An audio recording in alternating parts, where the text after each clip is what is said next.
Hello, everybody. Happy holidays. Merry Christmas. Welcome to the final Take the Black live show of the year. This is, of course, Take the Black Live, the only show on the internet, where we discuss things like Game of Thrones, Star Wars, The Mandalorian, Wonder Woman, superheroes, space lasers, dragons, all the stuff that the mainstream media is too cowardly to talk about. I am Dan Selke, the editor of winterscoming.net, here with Mia Johnson of darksideoftheforce.com. Mia, do you like my hat? I do. It's very festive and wow, you can swing it around. I'm a little jealous. Very, very jealous, actually. I mean, yeah. Obviously, it's Christmas time. It's time to get in the spirit. And we, as usual, have so much to give to our viewers out there. Thanks for joining us, everybody. We have a lot to talk about. Some good old hot topics here at the end of the year. And, you know, Mia, what a year it's been, right? What an exciting, thrilling, mellifluously wonderful year for television, movies, and staying inside and watching them. Oh, yeah. Oh, yes, indeed. Exhausting. I thought we'd start with an update on House of the Dragon, the Game of Thrones prequel show that is still in. By the way, Nicole, The Mandalorian is the last thing we're going to talk about, so you can stick around for a while, and then you can exit when it gets to that point. Or just stick around. We'll just spoil you and it'll be fine. But we'll alert you when we're getting to that point. But first, we're going to talk about House of the Dragon, the Game of Thrones prequel show that is coming down the pipe from HBO and HBO Max. They keep leaking out stuff. Or not leaking out stuff. They keep officially putting out stuff, which tells you that, I mean, it feels like they kind of gotten to that point where they're really getting the hype train rolling, you know? Yeah. Like they're actually going to push stuff forward. That we have the casting, we have a logo. In fact, they released this nifty kind of animated logo as part of their 2020 year ender video. It's like 3 seconds. Let's watch it now.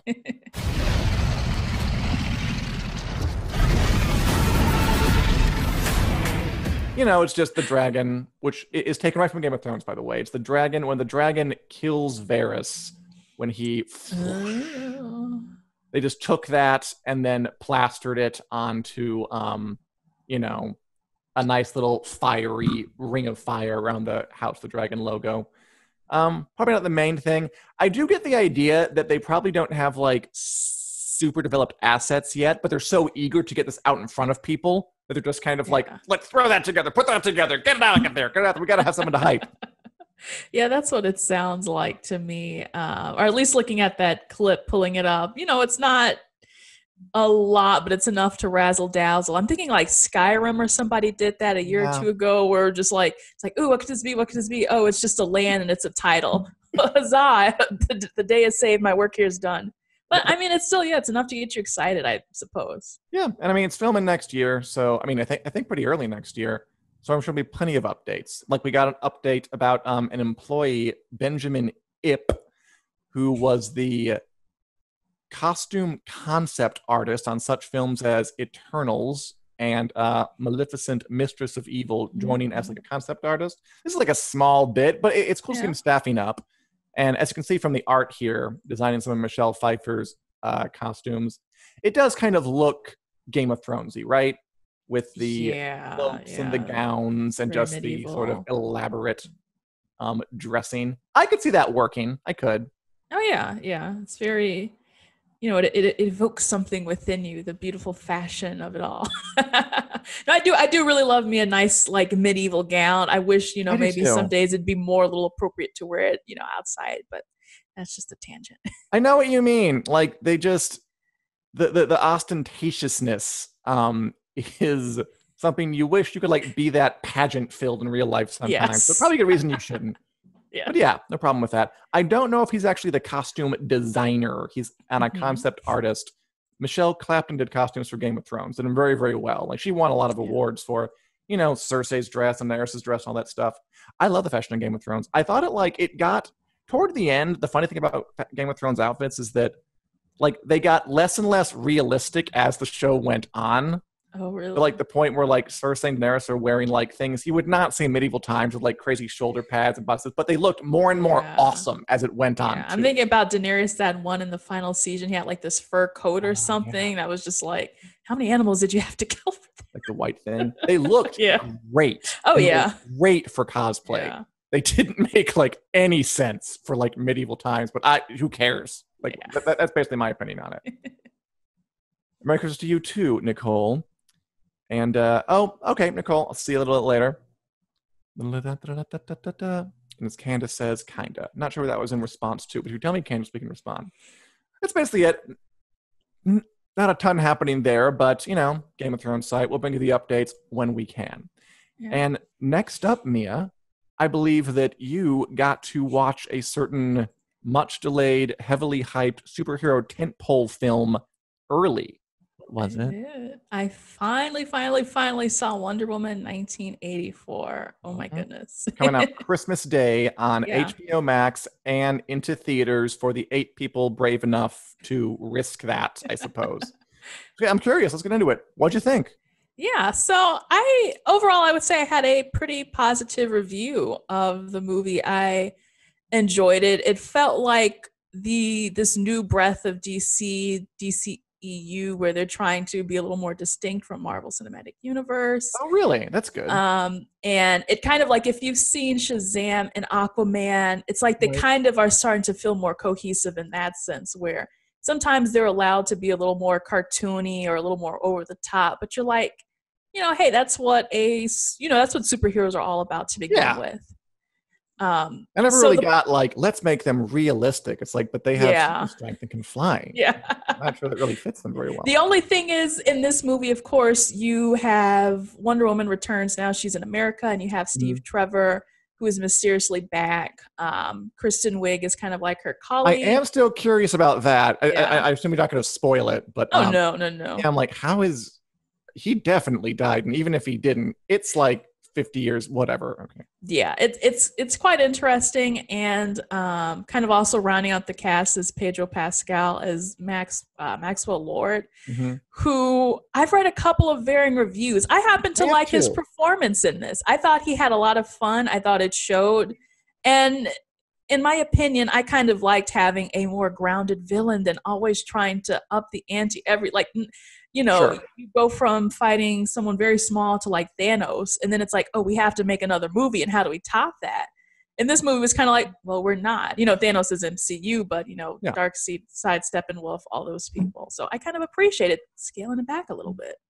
I totally agree with you. Like, I thought I liked the first movie quite a bit. Like the first Wonder Woman, I thought it was just really kind of novel in the way that it was more kind of optimistic, hopeful, and honestly, like just going through some of those like general superhero like cliches, like the training montage, the fish out of water, like, but it's a woman, like felt different, like because we're so used to the other way around.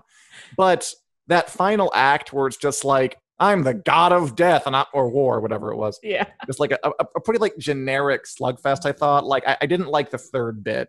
But the rest of it I liked, and I'm totally down for giving you a more grounded villain who doesn't just kind of reduce to, and now we fight each other with giant explosions and CGI in the background. Exactly. And so for this, they've already kind of revealed Kristen Wiig is, a villain in her own sense. She ends up being Cheetah. There was not any Pedro Pascal and Kristen Wiig didn't really complement one another as like an evil duo. They just kind of happened to like cross paths to the point where they're like, yeah, let's just do this thing together, but not really together at the same time. See, I don't love that because that's like a superhero movie problem. Like they have this thing where they like overstuff it. I'm going way back here. Like I remember like Batman Returns, like they had the Penguin and Catwoman. But like they didn't really need to be in the same movie, and there was totally that they like met each other. And were like, why don't we team up? Why? That's what this felt like, and it was fine. Maybe I wish I could have seen a little bit more of Kristen Wiig, since they really wanted to build her up like that, and they didn't.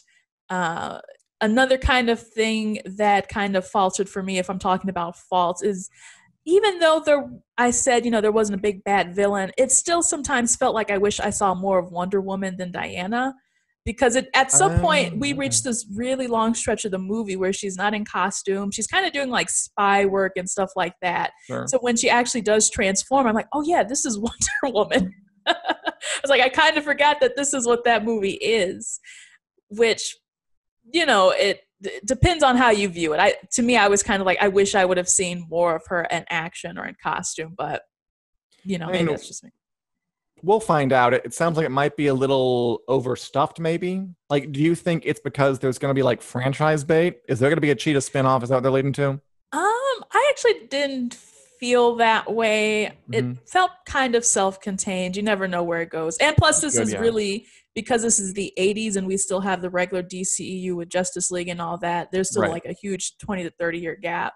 So technically, depending on how they go, they'd either have to go back in time again to have Cheetah spin-off in the Sure. 90s or 80s, or she's just a really old woman for some reason and present day.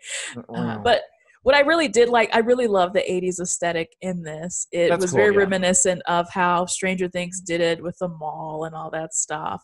The big hair, the cars, the cell phones, the TVs, and my favorite was, if we're talking about costuming, I really, really love costuming in this as well.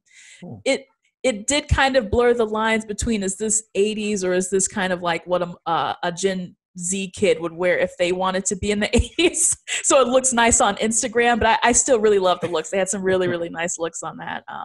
But yeah, overall, I enjoyed myself. So I would say, we didn't have a lot of superhero movies this year. So this is kind of No, like really the any. one to watch. I mean, that trailer got my blood pumping. I remember like the kind of pulsing like synth beat thing they had going on, Yeah. and Diana's kind of a golden angel wing feather costume looked Yes. pretty cool. So yeah, let's have it together. Would you say it's better or worse than the first Wonder Woman? The first one was kind of slow to me. I don't know if it was Hmm. because of I call it like the Zack Snyder effect, super like contrasty and a little moody. And this one is a complete 180. It's so tonally sort of different from the first movie.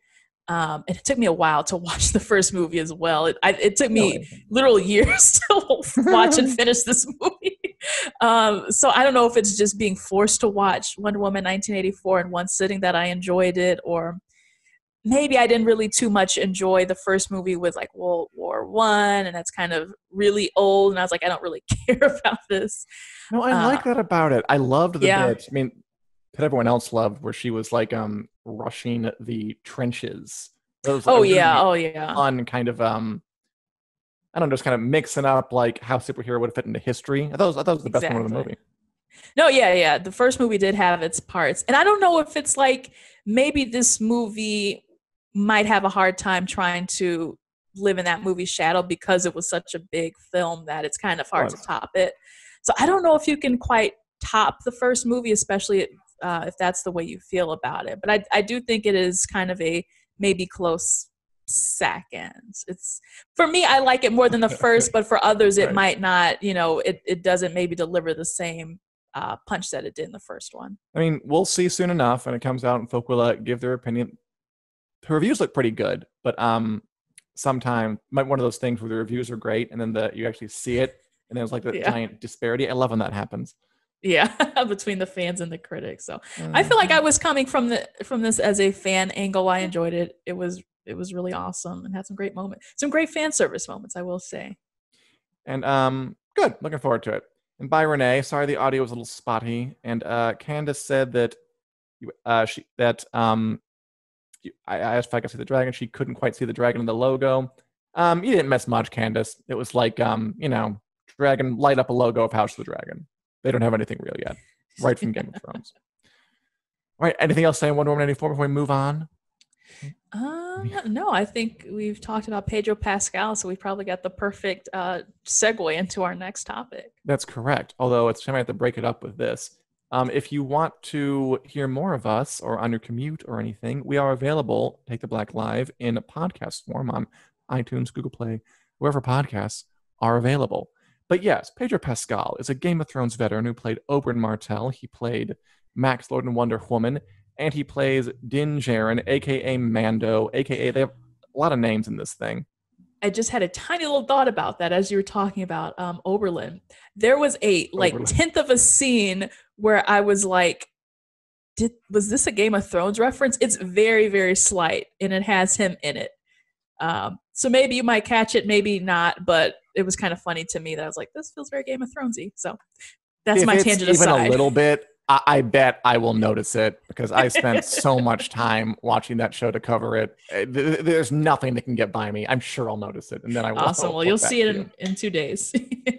Okay, but yes, as we continue. But yeah, I mean, I will say this: like for 2020 has been a sucky, sucky, sucky, sucky year for so many people, and it frankly is still sucking for a lot. Can't go to the theater, people out of their homes. But for one person who really killed it was Pedro Pascal. Like that guy had an amazing year. Yeah. Like he is in one of the buzziest movies of the year. I mean, one of like the big tent poles allowed to come out this year, Wonder Woman Yeah. 1984, and probably the buzziest TV show on the air right now, The Mandalorian. I think that's a Yeah. fair assessment, at least among And geeks like us. he's also in that new like a new Netflix movie from the Spy Kids director. And that He also comes is, out on yeah. Christmas, I believe. So he's kind of like, we're being bombarded with Pedro Pascal all at once, and I'm not complaining. Yeah, if you like Pedro Pascal, this is a good time, and who doesn't? Because I mean, yeah, he's a personable guy, and it seems like a really natural fit for a lot of these roles. All right, and I mean, he made it charismatic in The Mandalorian, even wearing a helmet for like 95% of the time, and he still Yeah. gave a performance people wanted to get to know better. And it finally came to an end, the second season, this past Friday. And okay, I think there was a lot to unpack about this episode, The Rescue. Let me ask you this. Yes. The end, and by the way, if who was concerned about spoilers, Nicole, if you're still concerned about it, you might want to get out now because we are going to spoil it. It's a spoiler zone. Let's just start with the big headline moment. When Luke Skywalker showed up at the end and took Baby Yoda Grogu away with him to train him on some planet, what were your emotions as a Star Wars fan going on? Wow. I had a lot of emotions and I was quite surprised at how positively I took it. I think I was not expecting Luke Skywalker because, and we'll Nobody talk about was. this, I know as well, because they didn't really they made it seem like they were done with the Skywalkers. So I was in our heads and over on Dork Side too, we were all like wondering, ooh, what obscure Jedi could they bring back? And there's Or like, someone new. yeah. And they were like, oh, it's the Luke Skywalker. Holy, you know what? So as I was watching this, here's kind of a play by play in my brain, right? It's like it's building up. It's very tense, and they're slowly revealing who this Jedi is. He's hooded. He's kind of in all black, and I was like, "Who is that?" He's got a green lightsaber. But like, you knew it was someone important, right? Because they like so purposefully didn't show the face, and like, yeah, this is like a minute and a half here. Like, they better be something good, or it's not going to be worth it. I was on the edge of my seat, and I was like, the green lightsaber was the first tip off. And then the thought occurred to me because this is after Return of the Jedi. I love the Luke Skywalker in the black Return of the Jedi. Oh, I love it. I call it's like his Prada look. But yeah, then I'm like, okay, I have to look for a gloved hand because he got his hand chopped off, so he always wears a glove. And I saw the gloved hand. I was like, oh my God, it's really him. I really, really loved that reveal. I was on the edge of my seat the whole time. They had like the moment where the elevator was like counting down to when they would open up and reveal who it is. Right. And even then when it was like, it was him, I was like, oh my gosh, it's him. Who's playing him? So I was a real huge bundle of emotions for that finale to sum up how I felt.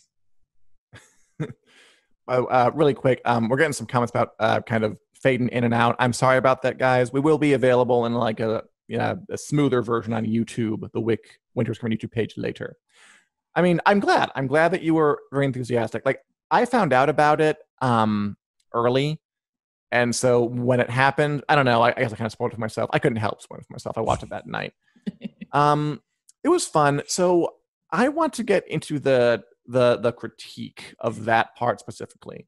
Yeah. So this is partly my fault for doing this, but I feel like the very fact that the big moment of that episode was Luke Skywalker coming in to save Grogu and not anything having to do with the characters we actually got to know over the past 2 seasons is a little indicative of maybe they're shoving too many Star Wars legacy characters into our faces.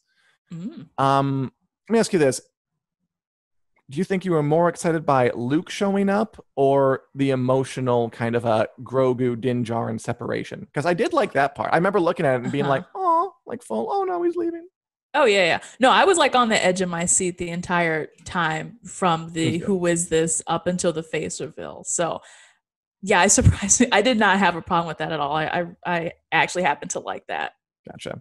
I mean, I thought it was fine. I mean, but okay, here's my thing. The more I think about this season, like the more reticent I do get to kind of laud it with praise because if I think about it, like almost every episode was either kind of leaning on Star Wars stuff they'd already established, setting Mhm. up new shows in this universe, or in this case, just kind of trotting out a big, really important cameo to again, like impress upon us the importance of characters who they didn't invent for this. And to me, the best about the Mandalorian in the first season was that it was new. Like it was you Yeah. didn't have to know the rest of the stuff to get it.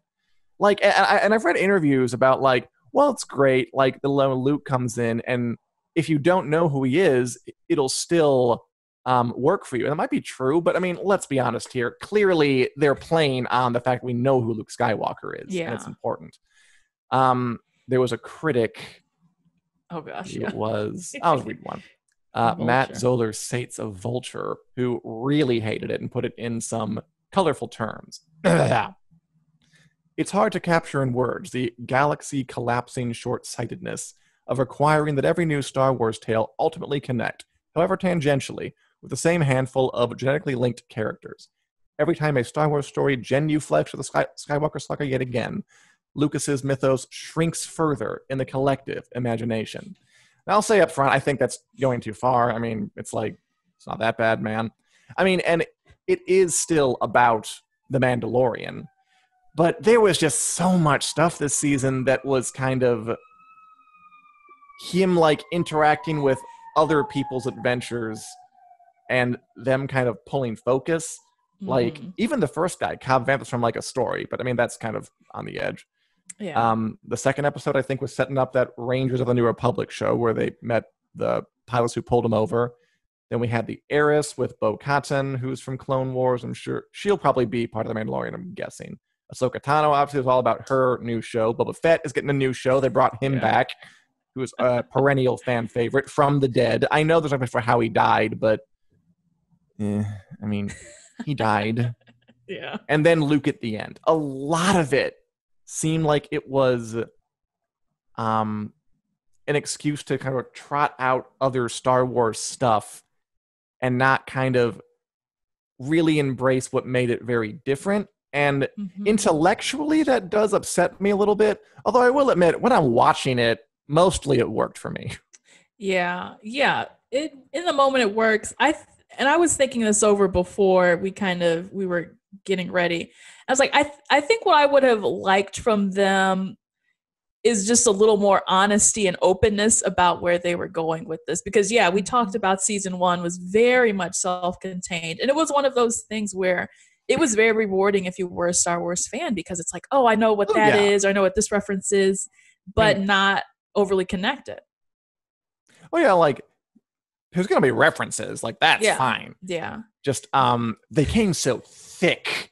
In this season, yeah. So I wish that they kind of, I was like, I feel like they just have to admit at this rate that they have a Skywalker problem. Like, there's no way they can't, at this rate, touch a sky. Like, of course, Luke Skywalker in this Obi-Wan series, they're bringing back Hayden Christensen as Darth Vader Mm-hmm. Anakin. So it's kind of like just admit to it, and I might be a little more forgiving because I see the plan, I see where you're trying to go, so long as you're, at this rate, I guess they are forthcoming. But at first, they really tried to make it seem like Skywalker saga is over. Bob Iger was like, it's a dead subject. We're not going to touch it anymore. And he's like, but what if we, still kind of be a little naughty and sneak that in? So I can definitely see where you're coming from. It's like, it does feel like they switch gears very quick.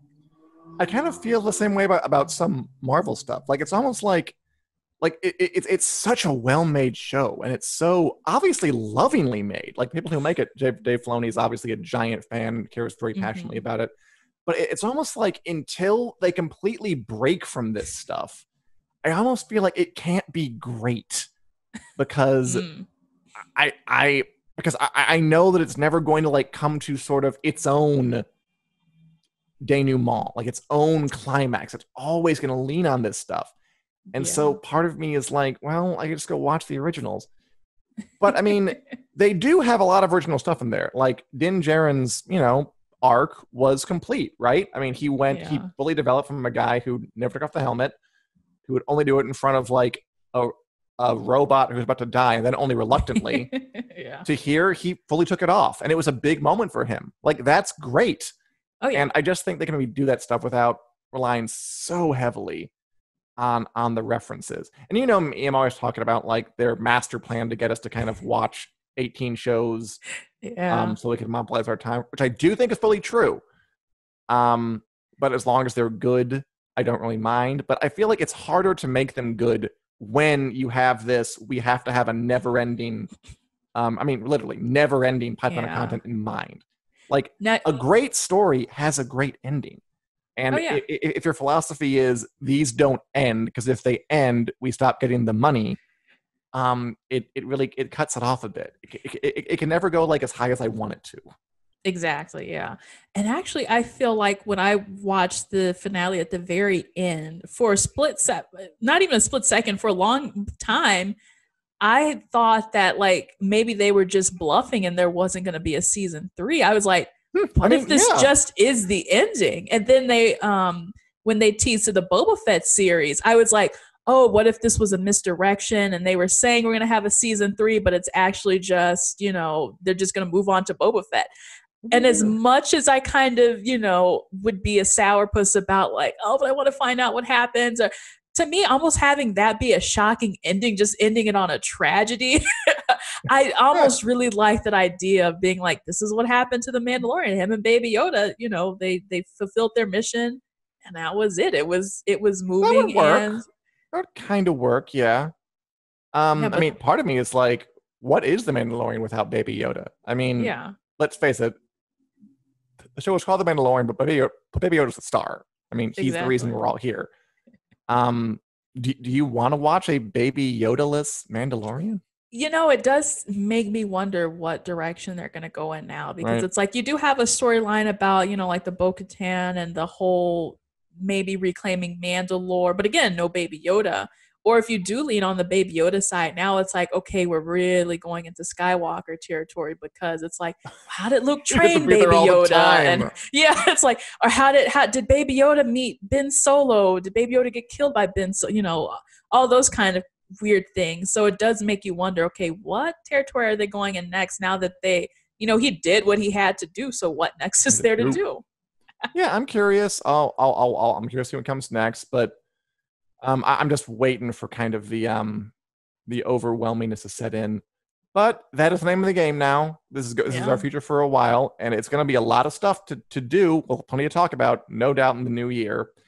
Um, Speaking of which, anything particularly you're looking forward to in 2021, movie Oh my wise? gosh. We're just a few weeks away from WandaVision. That I is, know. Disney sent out that long list of, all their projects coming, in the next year or so. I was like, wait a minute. And Falcon and the Winter Soldier is in March. And I was like, oh my gosh, I get no sleep, no rest.